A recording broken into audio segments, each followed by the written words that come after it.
Oh, I was just showing you how to do like the area under a complex shape, like the calculus of it. You subdivide it into like a shape that we do know, and then take the area of that. And then you like, I think it's what, integral or derivative? I forget. I took calculus like 20 years ago. But you take like the integral or the derivative and you narrow down these blocks. But anyway, we're talking about that arrow too, where like 8 feet is divided to 4 to 2 to 1 to a half. And that gets infinitesimally small to the point like it should be an asymptote. It should be that you never get from point A to point B. But I think due to like the large mass of us versus the small nature of a quantum object, we kind of just overwhelm it, I think. I think that's what's happening. So that's what we were talking about here. And then I said, there's remainders here when you do these divisions, right? Is that what we're talking about? Remainders? Somehow we were talking about remainders. I think with quarks. Because quarks, I said that charge is like 2/3. Like, where, okay, 2/3. That's 0.6666 infinitely. Where does that 0.000001 thing go?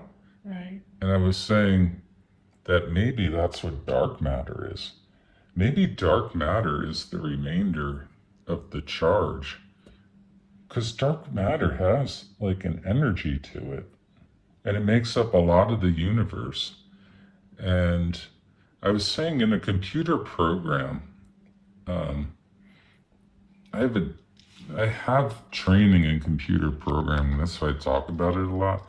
So I'll say, like, from what I remember about it, I haven't done it in forever, but what I remember, remainders get stored in memory of the simulation until something overwrites it. So that sounds a lot like how fractions, like a fraction is stored in a computer's memory until something overwrites it. Well, if the charm quark, I don't know if it is, but let's say it's 2/3. One of them is 2/3. I think it might be that one. It's either 1/3 or 2/3. Yeah. The charm So one's it's weird. yeah, the charm. So it's got charm. Charm. It's so charm. And then it's got that little bit of a remainder because 2 divided by 3 is an infinite fraction. So it's got that 0.6666, and we just round it to 7. Right. But in the actual universe sim that we live in, what if that 0.0001 just gets put in storage and that as a remainder, and that remainder is dark energy or dark matter. And that's why it's making up so much of the universe and so much of the simulation, is that there's so many complex calculations going on that there's so many remainders. It's like, my God, it's just like Office Space with Peter collecting like that pennies off the computer, rounding it off, and then he collects like fractions of pennies. Yeah, and then he has a whole $1 million. Well, he made an error.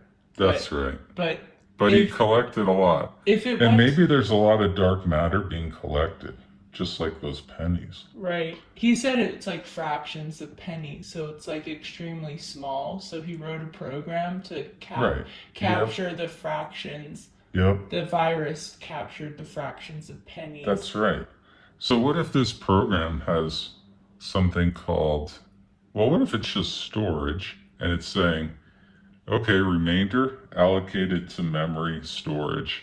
And we're seeing that storage as dark matter or dark energy. And we're literally looking at the remainders. I mean, that could be what's happening with dark matter. The big point is remainders. Yeah. If this place is all math, there's remainders everywhere. And what do we do with remainders? And remainders in our programs go to storage. Yeah. So we have to find, like, in this sim, what is the storage for these remainders?